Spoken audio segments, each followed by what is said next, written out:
Imaginez un instant que votre corps ne soit pas juste en train de subir une espèce de panne mécanique aveugle.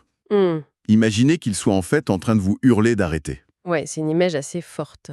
Et si une maladie chronique, genre celle qui fige les membres, qui bloque les mouvements, c'était pas seulement un bug de notre biologie, mais plutôt l'ultime stratégie, le seul bouton d'arrêt d'urgence que notre inconscient aurait trouvé pour nous empêcher de nous détruire à la tâche. C'est un postulat qui bouscule, c'est clair. Aujourd'hui, on plonge dans une perspective vraiment vertigineuse.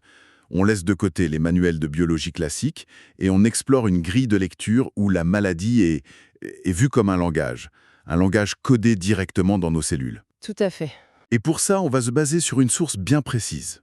On va décortiquer un extrait du livre « Les malaises et maladies et leurs messages ». Et plus particulièrement, on va regarder l'interprétation psychologique, émotionnelle et spirituelle que l'auteur plaque sur la sclérose en plaques. Alors, je t'arrête tout de suite parce qu'il faut vraiment d'emblée tracer une ligne rouge très très claire avant même d'entrer dans le vif du sujet. Ouais, vas-y, c'est important. Le texte qu'on a sous les yeux aujourd'hui propose une vision purement psychosomatique, voire philosophique. L'objectif de notre échange ici, ce n'est absolument pas de valider ces théories d'un point de vue médical. Non, bien sûr que non. Ou scientifique, hein. Il n'y a aucune caution neurologique dans ce qu'on va dire et on n'est pas là pour poser des diagnostics. Exactement. Notre rôle, en tant qu'analyste de la source, c'est de comprendre et de décoder la mécanique de pensée de l'auteur. Comment est-ce qu'il construit son argumentaire? Comment il relie l'esprit et la matière? C'est vraiment une exploration intellectuelle de cette connexion corps-esprit. Et on va la traiter avec une impartialité totale. Le cadre est posé et merci de l'avoir fait parce que les concepts qu'on va aborder viennent vraiment bousculer des idées très ancrées. Surtout sur le contrôle et la vulnérabilité. Ouais, Donc, pour commencer, le texte part d'une base clinique qui est réelle pour tout de suite la transposer dans le domaine de la métaphore. c'est ça. L'auteur définit la sclérose de manière hyper littérale, donc c'est le durcissement d'un organe ou d'un tissu. Mhm. Dans le cas de la sclérose en plaques, on le sait, ce sont des lésions, des espèces de plaques dures qui se disséminent dans le système nerveux central. Exact. Or, l'auteur s'empare de cette notion physique de durcissement et postule que, en fait, c'est la conséquence directe d'un durcissement mental.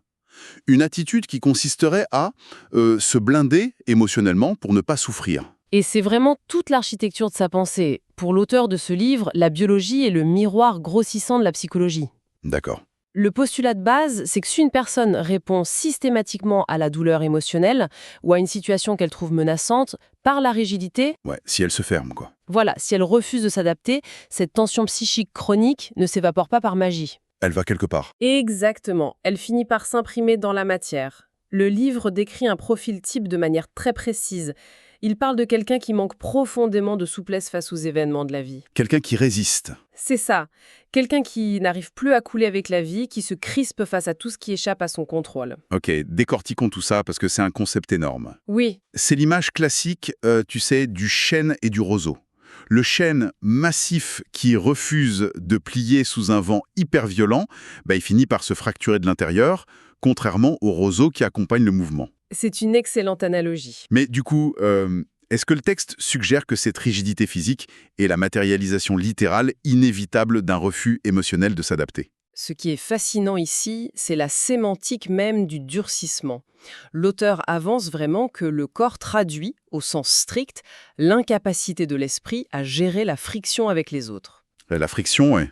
C'est le mot? Oui, il utilise d'ailleurs une expression très parlante dans le texte. Il évoque cette impression viscérale que quelqu'un, je cite, « joue avec nos nerfs ». Ah oui, jouer avec nos nerfs.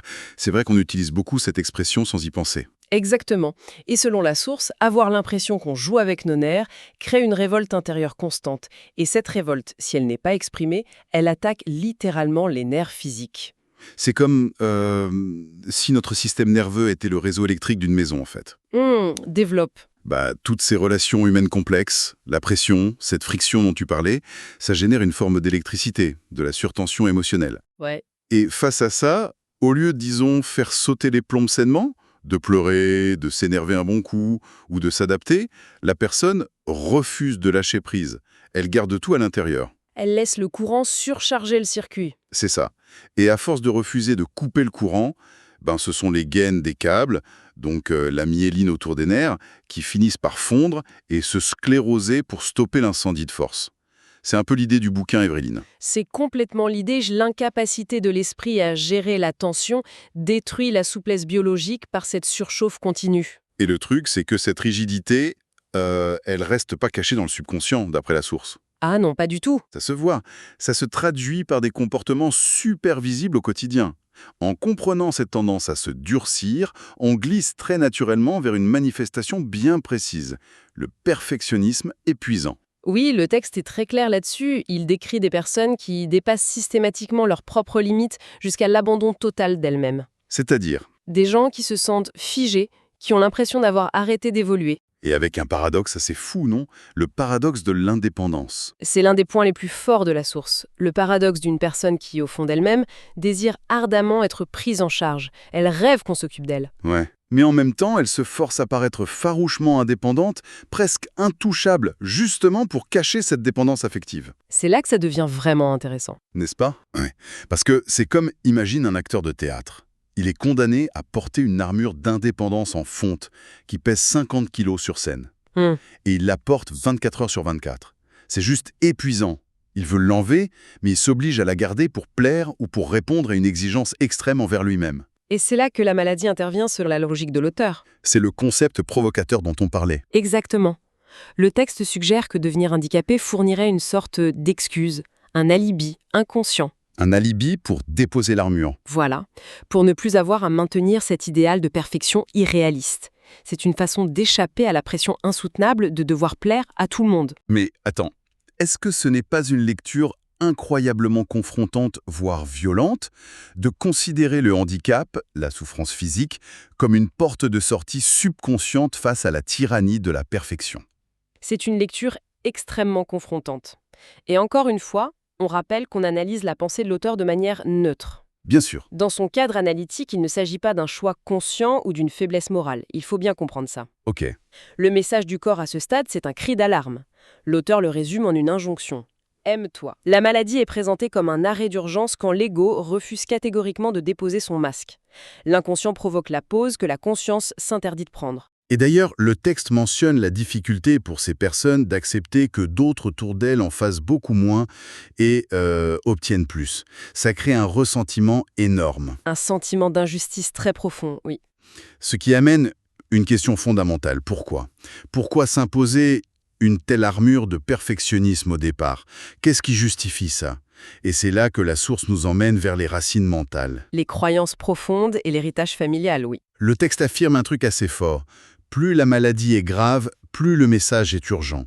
L'injonction, c'est de laisser sortir sa douceur, d'arrêter d'avoir des pensées dures. L'auteur conseille littéralement de s'autoriser la dépendance affective de manière consciente avant de devoir subir la dépendance physique de manière forcée. Et ça vient d'où ce refus de la dépendance? D'une peur primale. Le livre pointe très spécifiquement la peur d'être abandonné. Et justement, sur cette peur de l'abandon, il y a un jeu de mots, ou plutôt une coïncidence linguistique dans le texte qui m'a sauté aux yeux. Ah oui, lequel? L'auteur parle de la peur d'être, je cite, « plaqué là ». Tu vois le truc? Avoir peur d'être plaqué là, et on parle de la sclérose en plaques. Ah oui, c'est vrai. C'est une association sémantique très forte. C'est dingue. Mais au niveau familial, comment le texte explique-t-il cette construction? D'où vient cette peur panique d'être plaqué là? L'auteur identifie une racine très spécifique dans la généalogie.